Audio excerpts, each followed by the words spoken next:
English Fluency Class 101. Hello and welcome to English Fluency Class 101. I'm your host, Mia. This is the place where we make learning English not just about grammar and vocabulary, but about using the language to discuss practical, real-world topics that can help you grow both personally and professionally. This is an exciting milestone because today marks the very beginning of Season 1 of our podcast series. And for this very first episode, we're diving into a topic that so many people are curious about and one that can truly transform your life. We're talking about how to build a simple morning routine for success. And I'm not alone today. For this podcast series, I'm joined by my wonderful co-host, Lucas. Thank you, Mia. Hello, everyone. It's a real pleasure to be here. A morning routine is a fantastic topic to start with, isn't it? I think a lot of people feel a little intimidated by the phrase morning routine. It sounds so serious, so structured. But the truth is, a morning routine doesn't have to be a major production. It can be as simple as a few mindful moments that set a positive tone for your day. So today, we're going to break down how to create a routine that is not only easy to follow, but also incredibly effective. I couldn't agree more, Lucas. The key word here really is simple. We're not suggesting you wake up at 4 a.m. and run a marathon. We're talking about small, manageable steps that anyone can incorporate, regardless of how busy their life is. So, to kick things off, what do you think is the biggest misconception about a morning routine?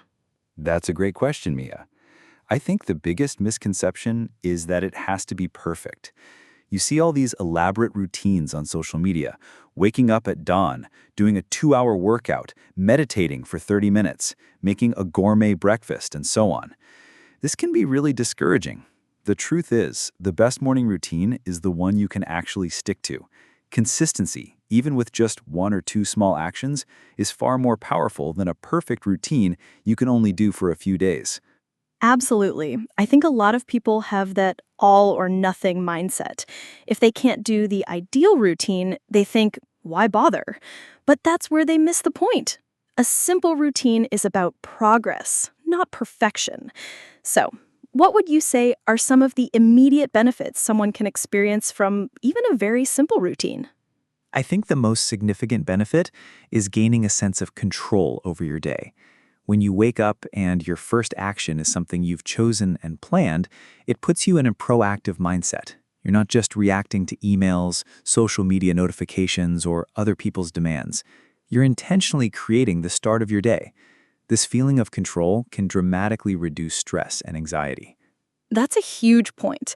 That feeling of being rushed from the moment you wake up can be so draining.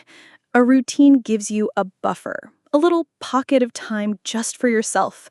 It's a chance to breathe and center yourself before the world rushes in. What else? Another benefit is that it helps you prioritize what matters.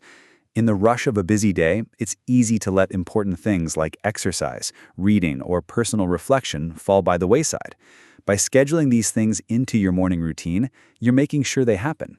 You're essentially saying, this is important and I'm going to make time for it. This investment in yourself can pay off in a big way.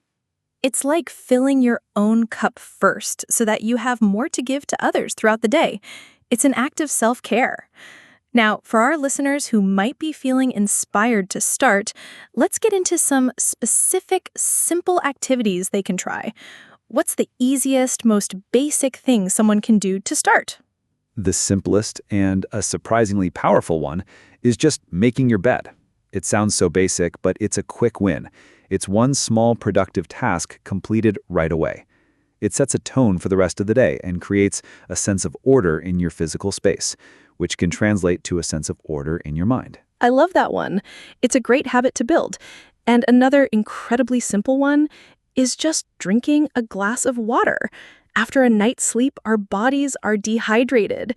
Rehydrating yourself first thing can boost your energy and get your metabolism going. It's a very small action with a big impact. Yes, hydration is key.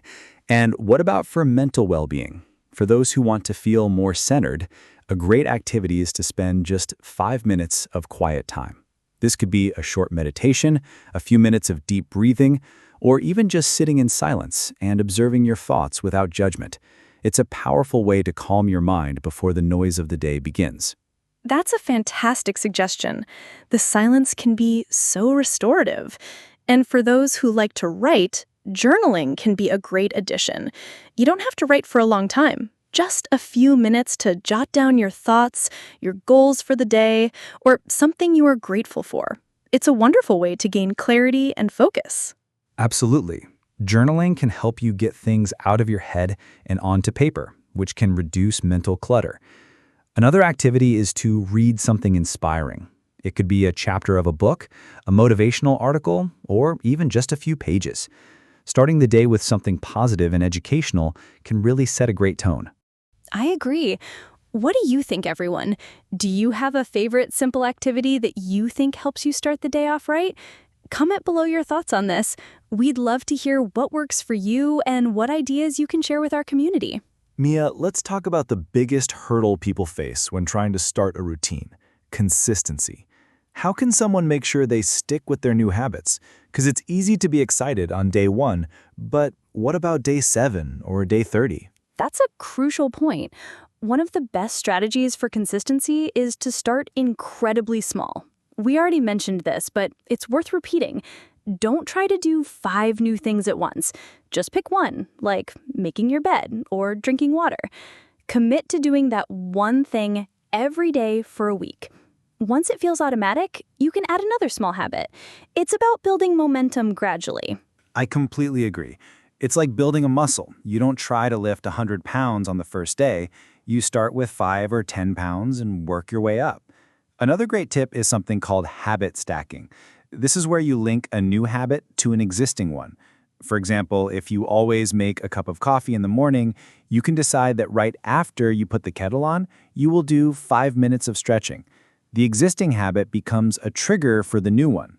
That's a fantastic trick for making it feel less like a chore and more like a natural part of your morning. Another thing that can help with consistency is to prepare the night before. If you want to work out in the morning, lay out your workout clothes and shoes. If you want to journal, have your journal and a pen on your nightstand. Removing those small barriers to entry can make a huge difference. That's so true. The more you can automate or prepare, the less willpower you need in the morning when your motivation might be low. What about when life gets in the way, though? You know, the alarm doesn't go off, a child wakes you up, or you just have to rush out the door.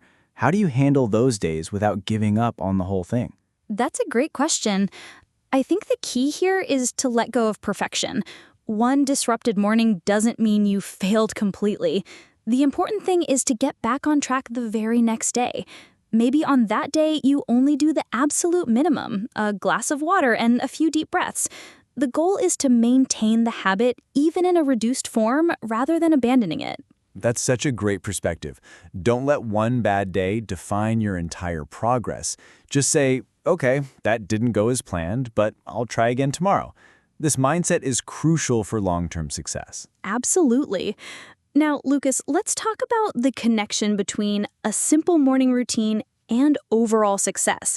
The title of our episode links the two, but how are they really related? Because success can mean so many different things. That's a very important point, Mia. Success isn't just about career or money. It can be about health, happiness, relationships, and personal growth.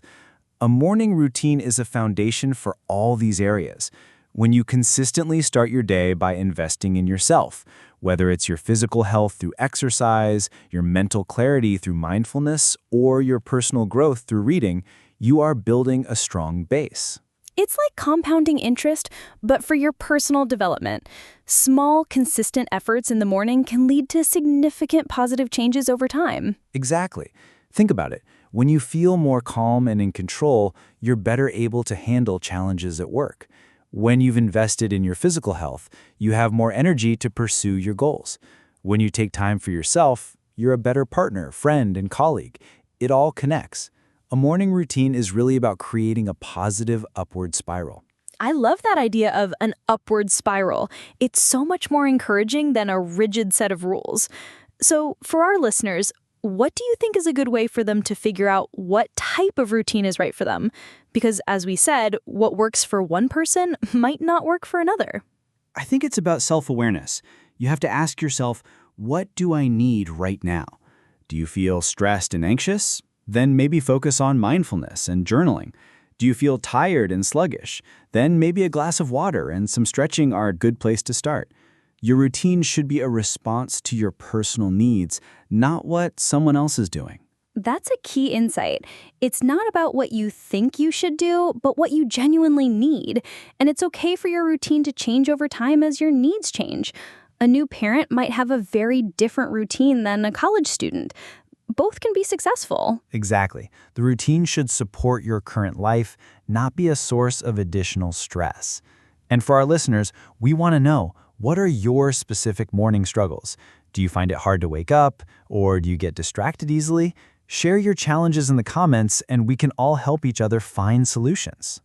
Yes, please do share. Let's build a community of support. Now, let's delve a little deeper into some of the more advanced concepts related to a morning routine. What about the role of technology? So many of us wake up and immediately grab our phones. Is that a habit we should try to break? I think it is. I'm not saying technology is bad, but unintentional technology use can be a killer for a morning routine. Scrolling through social media or checking emails first thing puts you in a reactive state. You're immediately absorbing information and demands from the outside world before you've even had a chance to connect with yourself. It can cause a lot of stress and distraction. I completely agree. So, what's a better way to use technology in the morning, if at all? Use it with purpose.